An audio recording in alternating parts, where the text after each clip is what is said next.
kelas 8. Di sini saya akan mempresentasikan mengenai audit sistem informasi yang diampu oleh Bapak Yuri Fitria. Sebenarnya apa sih audit sistem informasi itu? Jadi audit sistem informasi itu proses pengumpulan dan penilaian bukti-bukti software akuntansi yang digunakan perusahaan untuk menentukan kelayakan sistem komputer yang digunakan. Jadi ada beberapa poin untuk mengukur kelayakan software tersebut. Yang pertama, mengukur untuk melindungi aset milik organisasi atau perusahaan, lalu menjaga integritas data supaya tidak bocor kepada pihak lain, lalu untuk mencapai tujuan organisasi. Jadi sebelum kita membuat sesuatu sistem informasi, kita audit terlebih dahulu agar audit sistem ini berjalan dengan baik dan efisien. Lalu setelah itu kita mempersiapkan SDM agar bisa mengoperasikan sistem informasi tersebut. Pentingnya audit sistem informasi itu sangat penting untuk menghindari masalah-masalah yang timbul dalam sebuah organisasi. Contohnya apa saja? Contohnya yaitu kerugian akibat kehilangan data. Jadi kita rugi ketika kehilangan data. Contoh yang singkat adalah Peduli Lindungi.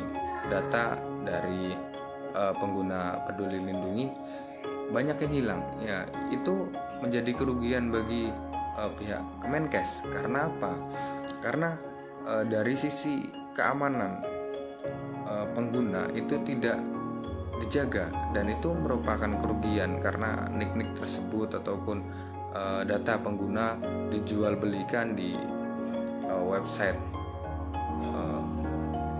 luar negeri lah biasanya untuk memata-matai Indonesia ada berapa dan siapa saja orang berkepentingan, seperti itu kurang lebih. Lalu kerugian akibat kesalahan pemrosesan komputer. Beberapa dari sumber daya manusia ketika menggunakan komputer atau ingin menginstal aplikasi itu tidak menggunakan aplikasi yang berbayar, dan itu akan mengakibatkan adanya virus ataupun beberapa link-link yang memang itu dapat menyebarkan virus dan merusak komputer. Nah, di situ pentingnya audit sistem informasi. Sebelum kita membuat sistem informasi, maka kita audit terlebih dahulu. Kita audit supaya kejadian-kejadian seperti ini tidak terulang atau tidak ada, untuk meminimalisir bagaimana sistem informasi ini berjalan dengan baik dan tidak merugikan perusahaan atau organisasi. Lalu ada beberapa penyalahgunaan komputer. Yang pertama, ketika kita menginstal misal Microsoft Word dan di situ kita tidak menggunakan akun yang berbayar, maka apa yang terjadi yaitu ketika kita menginstal ada yang namanya virus. Setelah virus itu masuk ada yang namanya hacking. Setelah itu kita biasanya ada yang menggunakan kode ya.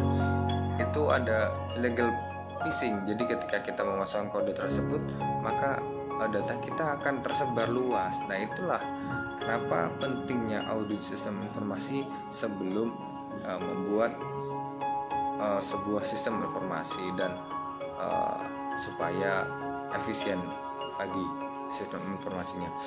Lalu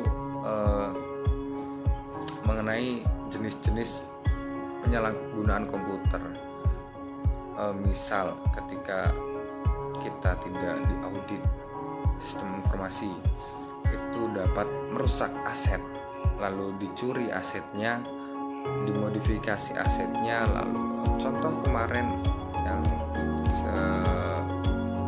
yang baru-baru inilah, ada beberapa website pemerintah dihack oleh orang yang tidak bertanggung jawab dan dijual datanya ke orang-orang luar, lalu orang luar tersebut meminta tebusan kepada pemerintah. Ada lagi mengenai virus di komputer yang memang biasanya digunakan oleh hacker untuk meminta imbalan. Oleh karena itu tujuan audit sistem informasi itu untuk melindungi aset, integritas data tadi, lalu efisien sistem dan efektivitas sistem. Adapun aspek audit sistem informasi yang perlu kita ketahui yaitu kesesuaian sistem itu sesuai atau tidak. Jadi ketika kita membuat sistem informasi diaudit terlebih dahulu supaya berkesesuaian di mana tempatnya, disitulah sistem informasi dibangun.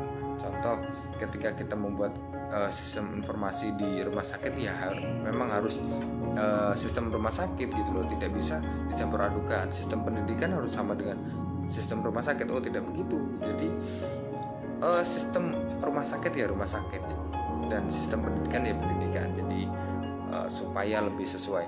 Lalu ada kinerja, bagaimana kinerja sistem informasi tersebut itu berjalan dengan baik supaya tidak menimbulkan kerugian bagi organisasi karena sudah menggunakan sistem tersebut.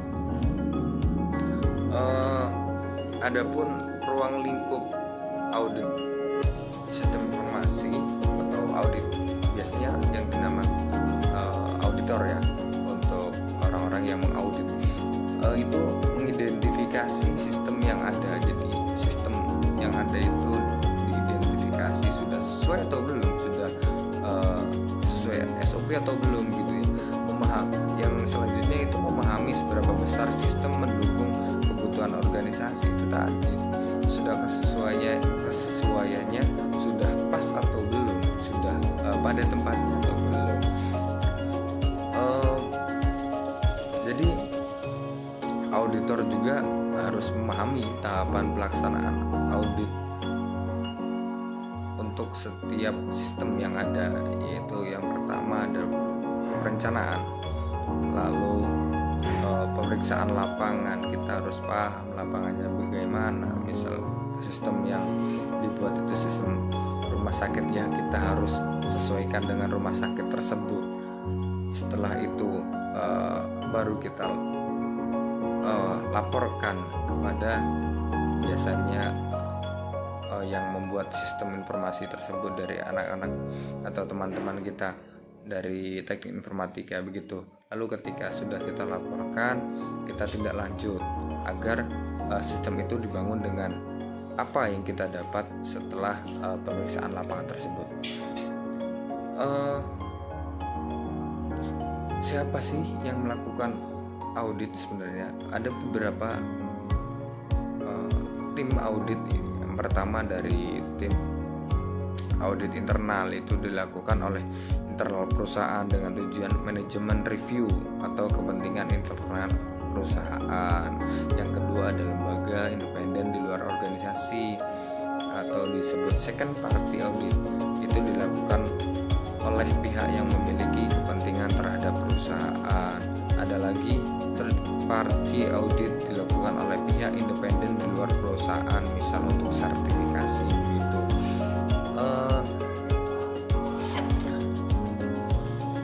Apa output dari audit itu sih teman-teman?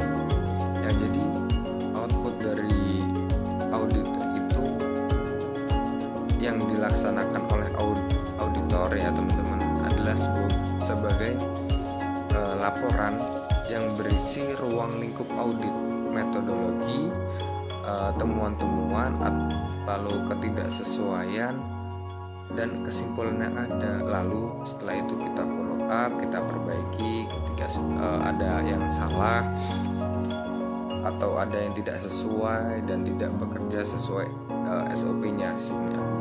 Jadi itu saja teman-teman, saya mempunyai satu quotes, yaitu masa depan adalah milik orang yang mempercayai keindahan impian. Itu saja, saya akhiri. Wassalamualaikum warahmatullahi wabarakatuh.